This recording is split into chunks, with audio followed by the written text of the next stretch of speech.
జై శ్రీరామ్. శ్రీమాత్రే నమః. శ్రీ గురుభ్యో నమః. ఈ విశ్వవసు నామ సంవత్సరంలో ద్వాదశ రాశుల వాళ్ళకి, ద్వాదశ లగ్నాల వాళ్ళకి ఈ విశ్వవసు నామ సంవత్సరం ఎలాంటి ఫలితాన్ని తెచ్చిపెట్టబోతూ ఉంది, ఏ ఏ విషయాల్లో అనుకూలతలను సూచిస్తుంది, ఏ ఏ విషయాల్లో శుభత్వాన్ని సూచిస్తుంది, ఏ ఏ విషయాల్లో అదృష్టాన్ని సూచిస్తుంది, అలాగే ఏ ఏ విషయాల్లో జాగ్రత్తలను సూచిస్తుంది. జాగ్రత్తలు సూచిస్తూ ఉన్నప్పుడు మనకి ఆ విషయాల్లో మనం పర్టికులర్ విషయాల్లో కనుక మనం జాగ్రత్తగా ఉంటే కనుక మనకి ప్రతికూల పరిస్థితులు లేనట్లే. ఫస్ట్ మనం అక్కడ మనకి ప్రాక్టికల్ రెమెడీ ఏంటంటే జాగ్రత్తలు సూచించే అంశాల్లో మనం జాగ్రత్త పడితే కనుక ప్రతికూలతల్ని మనం అధిగమించినట్లే. అసలు ప్రతికూల పరిస్థితులు జాగ్రత్తలు ఒక్కొక్కసారి మనకి తెలియకుండా, జాగ్రత్తలు చూసుకోకుండా, సూచనలు చూసుకోకుండా కొన్ని పనులు చేయడం వల్ల ప్రతికూల పరిస్థితులు వస్తాయి. అసలు ప్రతికూల పరిస్థితులను అధిగమించడానికి ఎలాంటి పరిహారాలు చేసుకోవాలో మనం ఈ సంవత్సరం చూద్దాము. విశ్వవసు నామ సంవత్సరంలో మొదటగా ఈ విశ్వవసు నామ సంవత్సరంలో మనకి గోచర గ్రహస్థితుల గురించి తెలుసుకొని తదుపరి మనం రాశుల వారీగా మాట్లాడుకుందాము. మొదటగా దేవగురువు అయిన బృహస్పతి మే నెల సగం వరకు కూడా ఆయన సంచారము వృషభ రాశిలో ఉంటుంది. మే నెల సగం తర్వాత నుంచి ఆయన మిథున రాశిలోకి ఆయన సంచారం సాగుతుంది. అప్పుడే మనకి సరస్వతి నది పుష్కరాలు కూడా వస్తాయి. ఆయన ఎప్పుడైతే మిథున రాశిలోకి అడుగు పెడతాడో అప్పుడు సరస్వతి నది పుష్కరాలు వస్తాయి. అలాగే శనీశ్వరుడి సంచారం మీనరాశిలో ఈ సంవత్సరం నుంచి ప్రారంభమవుతూ ఉంది. శనీశ్వరుడి సంచారం మీనరాశిలోకి రావడం వల్ల మకర రాశి వాళ్ళకి ఏలినాటి శని అయిపోతూ ఉంది. అలాగే వృశ్చిక రాశి వాళ్ళకి అర్ధాష్టమ శని అయిపోయింది. కర్కాటక రాశి వాళ్ళకి అష్టమ శని అయిపోతూ ఉంది. ఇప్పుడు ఏలినాటి శని మేషరాశి వాళ్ళకి ప్రారంభమైంది ఈ సంవత్సరం నుంచి, విశ్వవసు నామ సంవత్సరం నుంచి. అలాగే సింహరాశి వాళ్ళకి అష్టమ శని ప్రారంభమైంది. ధనురాశి వాళ్ళకి అర్ధాష్టమ శని ప్రారంభమైంది. శనీశ్వరుడు గోచార గ్రహస్థితుల రీత్యా ఆయన మీనరాశి సంచారం రీత్యా ఇక్కడి నుంచి 2.5 ఏళ్ల పాటు మేషరాశి వాళ్ళకి ఏలినాటి శని, మేషరాశి వాళ్ళకైతే 7.5 సంవత్సరాలు ఏలినాటి శని అప్లికేబిలిటీ ఉంటుంది. 2.5 సంవత్సరాలు సింహరాశి వాళ్ళకి అష్టమ శని ఉంటుంది. అలాగే 2.5 సంవత్సరాలు ధనుసు రాశి వాళ్ళకి అర్ధాష్టమ శని ఉంటుంది. మీనరాశి వాళ్ళు కూడా ఏలినాటి శనిలోనే ఉన్నారు. కుంభరాశి వాళ్ళు కూడా ఏలినాటి శనిలోనే ఉన్నారు. కుంభరాశి వాళ్ళకి ఏలినాటి శని ఇంకా 2.5 సంవత్సరాల్లో అయిపోతుంది. మీనరాశి వాళ్ళకి ఇంకా 5 సంవత్సరాలు ఏలినాటి శనిలో ఉన్నారు. మేషరాశి వాళ్ళకి ఇప్పుడే ఏలినాటి శని మొదలైంది. అలాగే రాహుదేవుడు మరియు కేతుదేవుడు ఈ సంవత్సరం ప్రారంభంలో శనీశ్వరుడు మరియు రాహుదేవుడు కలిసి మీనరాశిలో సంచారం చేస్తారు. మే నెల చివరిలో రాహుదేవుడు సింహరాశిలో మీనరాశిలో నుంచి కుంభరాశిలోకి వస్తున్నాడు. మీనరాశిలో సంచారం చేసే రాహుదేవుడు మీనరాశిలో నుంచి కుంభరాశిలోకి వస్తున్నాడు. అలాగే కేతు భగవానుడు కన్యారాశిలో ఆయన సంచారం చేస్తూ ఉన్నారు. కన్యారాశిలో సంచారం చేసే కేతు భగవానుడు కన్యారాశి నుంచి సింహరాశిలోకి అడుగుపెట్టబోతూ ఉన్నాడు. సో ఇది మనకి గోచారంలో ఉన్న గ్రహస్థితుల్లో సంచారము. మేలో 3 ప్లానెట్స్ మారుతున్నాయి. గురు భగవానుడు మేలో మిథున రాశిలోకి వస్తున్నాడు వృషభ రాశిలోంచి. మే చివరిలో రాహుకేతువులు కూడా వాళ్ళ గ్రహ సంచారాన్ని మారుస్తూ ఉన్నారు. ఇన్నాళ్ళు మీన రాశిలో ట్రాన్సిట్ చేసిన రాహు భగవానుడు ఇప్పుడు కుంభరాశిలోకి రావడము, అలాగే కేతు భగవానుడు కన్యా రాశిలో ట్రాన్సిట్ చేసిన కేతు భగవానుడు సింహరాశిలోకి రావడము. ఇవి గోచారంలో ఉన్న గ్రహ గమనాలు. ఈ గోచారంలో ఉన్న గ్రహ గమనాలను అనుసరించి అన్ని రాశుల వాళ్ళకి ఎలాంటి ఫలితాలు ఉంటాయి ఈ విషయాలు మనం తెలుసుకుందాము. ఆదాయ వ్యయము, రాజ్యపూజ్యం, అవమానం వీటితో పాటుగా మనం తెలుసుకుందాము. ఈ విశ్వవసు నామ సంవత్సరంలో మేషరాశి వాళ్ళకి ఏ రకమైన ఫలితాలు ఉండబోతున్నాయో మనం తెలుసుకుందాము. అన్నిటికంటే ముందుగా ఈ సంవత్సరము ఆదాయం, వ్యయం, రాజ్యపూజ్యం, అవమానం ఎలా ఉన్నాయో తెలుసుకుందాము. ఆదాయం 2, వ్యయం 4, రాజ్యపూజ్యం 5, అవమానం 7. ఈ సంవత్సరము ఈ విశ్వవసు నామ సంవత్సరంలోనే సంవత్సరం రావడంతోనే ఏలినాటి శనిలో ప్రారంభమవుతుంది మేషరాశి వాళ్ళకి. 7.5 సంవత్సరాల కాలం పాటు ఏలినాటి శని ఉంటుంది. కాకపోతే అస్సలు భయపడక్కర్లేదు, బాధపడక్కర్లేదు, కలత చెందన అవసరం లేదు, బెంగ పెట్టుకోని అవసరం లేదు. కారణం ఏంటంటే శనీశ్వరుడు ఎప్పుడైనా సరే మొత్తం క్లెంజ్ చేస్తారు. ఇప్పుడు మనము ఉన్న హౌస్ కనుక మొత్తం మనము వారానికి ఒకసారో, నెలకు ఒకసారో, లేదా 3 నెలలకు ఒకసారో మనం ఎలా అయితే మొత్తం క్లీన్ చేసుకుంటే సంవత్సరానికి ఒకసారి కావచ్చు, 2 సంవత్సరాలకు ఒకసారి కావచ్చు, సున్నాలు అవి వేయిస్తే ఇల్లంతా తళతళ ఎలా మెరిసిపోతుందో, ఎప్పుడైనా ఏలినాటి శని వచ్చినా, అష్టమ శని వచ్చినా, అర్ధాష్టమ శని వచ్చినా మన జన్మ జాతకంలో ఉన్న బ్యాడ్ టాక్సిన్స్ అన్నీ బయటికి వెళ్ళిపోతాయి. అంటే కర్మ ప్రక్షాళన జరుగుతుంది. ఇందుకే ఏలినాటి శని, అష్టమ శని, అర్ధాష్టమ శని వస్తాయి. దీని గురించి అనవసరమైన కలతలు, అనవసరమైన భయం, ఆందోళన పడక్కర్లేదు. మన బాడీ కూడా మధ్య మధ్యలో డీటాక్సిఫై చేసుకుంటూ ఉంటాం కదా ఒక్కొక్కసారి. కొన్ని వీటితోటి మనకి డీటాక్సిఫై మన బాడీని మనం చేసుకుంటూ ఉంటాం, మనం తీసుకునే ఆహారం ద్వారా, వీటిల ద్వారా. అలాగే మన జన్మజాతకాన్ని క్లెంజ్ చేసే ప్రక్రియే ఈ గోచారంలో ప్లానెట్స్ యొక్క సంచారం అన్న విషయాన్ని మనం తెలుసుకుంటే కనుక అసలు మనకి టెన్షనే ఉండదు. ఏదైనా సరే, ఏలినాటి శని రానివ్వండి, అష్టమ శని రానివ్వండి, అర్ధాష్టమ శని రానివ్వండి. ఇప్పుడు మనం ఫలితాలు కనుక చూస్తే కనుక ఏలినాటి శనిలో మీరు ఉన్నారు కాబట్టి కొంత డబ్బు ఖర్చు విషయంలో మీకు కట్టేసినట్టు ఉంటుంది. ఉదాహరణకి మీ జన్మజాతకంలో కనుక ఆదాయపరంగా చాలా బాగా ఉంది, ఇన్కమ్ సోర్సెస్ బాగా ఉన్నాయి, అసలు మీకు ఆ డబ్బుకి సంబంధించిన ఇబ్బంది చూసే జాతకులు కనుక మీరు కాకపోతే మీరు ఇష్టం లేకుండా ఖర్చు పెడతారు. సో అంటే ఖర్చు విషయంలో ఒకటి గిజాట్ అన్నా ఉంటుంది. ఖర్చు పెట్టుకోవడం రూపాయి వెతుక్కుంటూ ఖర్చు పెట్టాల్సి వస్తుంది. అంటే ప్రతి రూపాయి కూడా అపురూపం అయిపోతుంది. ప్రతి రూపాయి అంటే ఎప్పుడైనా రూపాయి పాపాయే. ఈ సమయంలో అసలు ప్రత్యేకించి 2.5 సంవత్సరాలు ఆ రూపాయి అసలు తీయాలంటే చాలా ఆలోచిస్తారు. ప్రతి దానికి ఆలోచించే ఇది ఉంటుంది. ఇన్ కేస్ మీ జన్మజాతకం బాగా ఉంటే మీకు ఇష్టం లేకుండా ఖర్చు పెడతారు. ఒక్కోసారి మీ అంటే ఖర్చు పెట్టడానికి డబ్బులు ఎత్తుక్కోకపోయినా మామూలుగా మీ దగ్గర రెగ్యులర్ ఫ్లోలో మామూలుగా మీ జీవితానికి సరిపడా డబ్బులు మీకున్నా సరే మీకు మీరు నియంత్రించుకుంటారు. సేవింగ్స్ వైపు దృష్టి, అంటే ఇక్కడ ఒక రకంగా ఖర్చులు నియంత్రించుకోవడం అంటే ఒక రకంగా సేవింగ్స్ వైపు మిమ్మల్ని దృష్టి మళ్లిస్తూ ఉన్నాడు శనీశ్వరుడు. ఏ ఖర్చులు అవసరమో, ఏ ఖర్చులు అనవసరమో ఇలాంటివన్నీ మీకు ఇప్పుడు చెప్తూ ఉన్నారు శనీశ్వరుడు.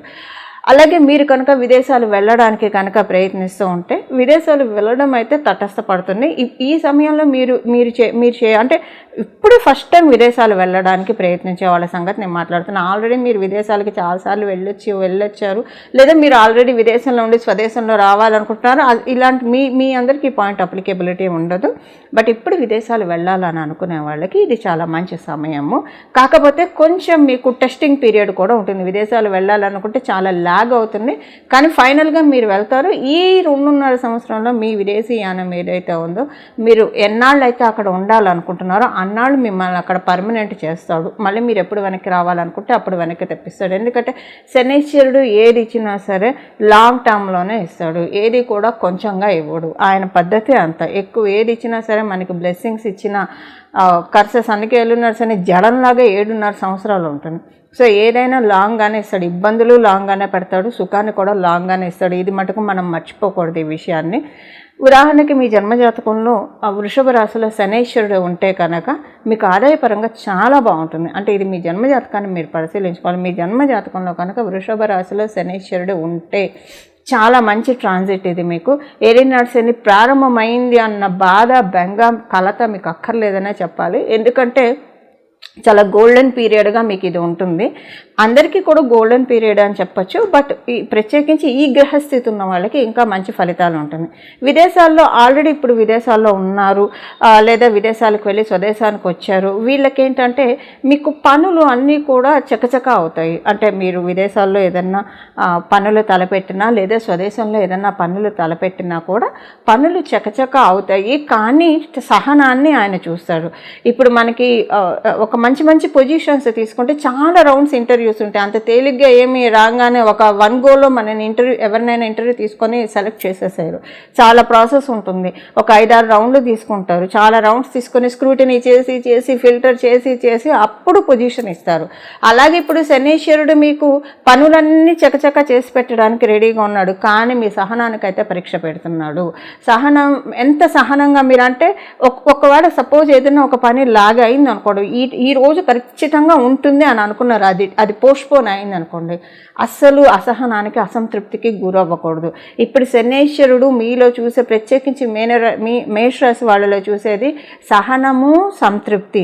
ఈ 2 కనుక కీ ఫ్యాక్టర్స్. మీకు ఈ 2 కనుక మీరు మెయింటైన్ చేస్తే అసలు ఈ ఏలినాటి శని మీకు అసలు మంచి ఒక రెడ్ కార్పెట్ పరిచి మిమ్మల్ని వెల్కమ్ చేస్తుందని చెప్పడంలో ఇదే లేదు, సందేహమే లేదు. కానీ మీరు ఎక్కడైనా అసంతృప్తికి లోనైనా, అసహనానికి గురైనా వెంటనే ఇంకా లాగ్ అయిపోతుంది. అంటే ఇక్కడ మనకి ప్రతి గ్రహానికి 2 ఉంటాయి, పాజిటివ్ ఉంటుంది, నెగిటివ్ వైబ్స్ ఉంటాయి. అంటే శనీశ్వరుడికి సంబంధించిన నెగిటివ్ వైబ్స్ని మీరు వెల్కమ్ చేస్తున్నట్టు. అలా వెల్కమ్ చేయకుండా పాజిటివ్ వైబ్స్ని వెల్కమ్ చేయండి. దానికి ఏం చేయాలి? సహనము, సంతృప్తి, ఈ 2 ఉంటే కనుక ఆ పాజిటివ్ వైబ్స్ని కనుక మీరు వెల్కమ్ చేస్తే నిజంగా ఈ ఏలినాటి శని మీకు ఒక మంచి రెడ్ కార్పెట్ వేసి ఒక మంచి, అంటే మిమ్మల్ని ఇప్పుడు బాన్ విత్ గోల్డెన్ స్పూన్ అని అంటాం, అలా మిమ్మల్ని తీసుకెళ్తుంది. ఇప్పుడు మిమ్మల్ని మీరు అలా చేసుకోవచ్చు. మనం పుట్టడము ఎలా పుట్టినా, శ్రీమంతుల ఇంట్లో పుట్టినా మనం స్వయం కృషితో పైకి వచ్చేది నిజంగా చాలా సంతృప్తినిస్తుంది. అలా ఇప్పుడు మిమ్మల్ని సంతృప్తికరంగా మిమ్మల్ని తీసుకెళ్లే విధంగా శనీశ్వరుడు రూల్ చేస్తూ ఉన్నారు. కమ్యూనికేషన్స్ విషయంలో కొంచెం జాగ్రత్తగా ఉండాలి. మీకు ఈ సంవత్సరము మేలో గురు భగవానుడు ఎప్పుడైతే మిథున రాశిలోకి వెళ్తాడో అప్పుడు కమ్యూనికేషన్స్ చాలా టెస్ట్ చేస్తాడు ఆయన. టెస్ట్ చేయడం అంటే మీరు కమ్యూనికేషన్స్ విషయంలో కొంచెం జాగ్రత్తగా ఉండాలి. కారణం ఏంటంటే గురు భగవానుడు 3వ స్థానంలో, ఆయన మరణకారక స్థానంలో ఆయన ఉండడం వల్ల కొంత ఇబ్బందులు అయితే క్రియేట్ చేస్తాడు. అంటే ఏ విషయాల్లో ఇబ్బందులు క్రియేట్ చేస్తారంటే ప్రత్యేకించి మీ యొక్క వైవాహిక జీవితంలో, అలాగే మీకు కొన్ని పనులు అవ్వడము, వచ్చినట్టే వచ్చి అదృష్టం వస్తుంది, కలిసి వస్తుంది అనుకున్న విషయాల్లో, అలాగే మీకు డబ్బుల విషయంలో, ఈ 3 విషయాల్లో మీకు ఇబ్బంది వస్తుంది. కమ్యూనికేషన్స్ విషయంలో జాగ్రత్తగా ఉండాలి. అంటే ప్రత్యేకించి మీరు చాలా అంటే మర్యాదపూర్వకంగా, ఆల్రెడీ మీరు మర్యాదపూర్వకంగా మాట్లాడే వాళ్ళైనా ఇంకా కొంచెం ఎక్కువగా మర్యాదపూర్వకంగా మాట్లాడడము వీటి వల్ల. ఎందుకంటే గురు భగవానుడు అంటేనే ఎంత సంస్కారవంతంగా మనం మాట్లాడితే మనకు అంత మంచి ఫలితాలు వస్తాయి. ఎప్పుడైనా గురు భగవానుడు మనకు మంచి ఫలితాలను ఇవ్వాలన్నా, ప్రత్యేకించి శుక్రుడు మంచి ఫలితాలను ఇవ్వాలంటే మన మాటల్లో మన సంస్కారం ఉట్టిపడాలి. అలా మన సంస్కారం ఉట్టిపడే విధంగా మనం మాట్లాడగలిగితే మన లైఫ్ చాలా బాగుంటుంది. ఇప్పుడు ప్రత్యేకించి ఇది మీకు బాగా అప్లికేబుల్ అవుతుంది. ఎందుకంటే గురు భగవానుడు అలాంటి ఫలితాలను మీకు ఇస్తున్నాడు. అంటే ఇప్పుడు నేను చెప్పిన ఈ 3 ఫీల్డ్స్లో మీ మాటలను బట్టి మీరు చాలా క్లీన్ చేసుకోవచ్చు, అంటే చాలా మంచి ఫలితాలను కూడా పొందవచ్చు. వివాహ ప్రయత్నాలు చేసే వాళ్ళకి చాలా అనుకూలంగా ఉంది ఈ సంవత్సరము. గోచర గ్రహస్థితుల రీత్యా ఫైనాన్షియల్గా కూడా అనుకూలంగానే ఉంది. కాకపోతే మీ కమ్యూనికేషన్స్ విషయంలో ప్రత్యేకించి టీచర్స్ని, గురుస్థానంలో ఉన్న వాళ్ళని, అలాగే మీకంటే వయసులో పెద్దవాళ్ళని ఎంత మర్యాదపూర్వకంగా వ్యవహరిస్తే, ఎంత కోపం వచ్చినా సరే మర్యాదపూర్వకంగా ఉండగలిగితే కనుక గురు భగవానుడు మీకు 3 బ్లెస్సింగ్స్ ఇస్తున్నాడు. ఒకటి వైవాహిక జీవితంలో, ఆల్రెడీ మీరు వివాహితులైతే వైవాహిక జీవితం చాలా బాగా ఉంటుంది, వివాహితులు కాకపోతే వివాహం జరుగుతుంది. అలాగే రెండవ విషయం ఏంటంటే మీకు 3 గుడ్ న్యూసెస్ వింటారు ఈ సంవత్సరం అయ్యే లోపల డెఫినెట్గా. ఇది మీరు కమ్యూనికేషన్స్లో మీరు చెక్ పెట్టుకుంటూ ఉంటే. అలాగే ఫైనాన్షియల్గా కూడా మంచి గ్రోత్ని అందిస్తున్నాడు. ఈ 3 విషయాల్లో గురు భగవానుడు చాలా మంచి జీవాన్ని పోస్తూ ఉన్నారు. ఈ సంవత్సరం తిరిగే లోపల మేషరాశి వాళ్ళకి ఒక టర్నింగ్ పాయింట్ అయితే ఉంటుంది. డెఫినెట్గా టర్నింగ్ పాయింట్ అంటే ఏదో ఇబ్బందికరమైన మలుపు అని అనుకోకండి. మంచి మలుపు అయితే ఉంటుంది. డెఫినెట్గా గుడ్ టర్నింగ్ పాయింట్. ఈ సంవత్సరం అయ్యే లోపల ఏదో ఒక విషయంలో, ఒకవేళ మీరు వివాహం కాకుండా బాధపడుతూ ఉంటే వివాహం అవుతుంది, లేదా ఏదైనా ఒక పని అనుకున్నది అవ్వట్లేదు, ఒక ప్రాజెక్ట్ కావచ్చు, ఒక పని అది అయ్యే తీరుతుంది. ఖచ్చితంగా అది మీకు గోల్డెన్ క్రౌన్ అవుతుంది. సో వివాహమైన గోల్డెన్ క్రౌనే అవుతుంది, వృత్తిపరంగా అయినా గోల్డెన్ క్రౌనే అవుతుంది, లేదా సేవింగ్స్ మోడ్ స్విచ్ ఆన్ అవుతుందని చెప్పి దాని పరంగా కూడా గోల్డెన్ క్రౌనే అవుతుంది మేషరాశిలో పుట్టిన వాళ్ళందరికీ కూడా.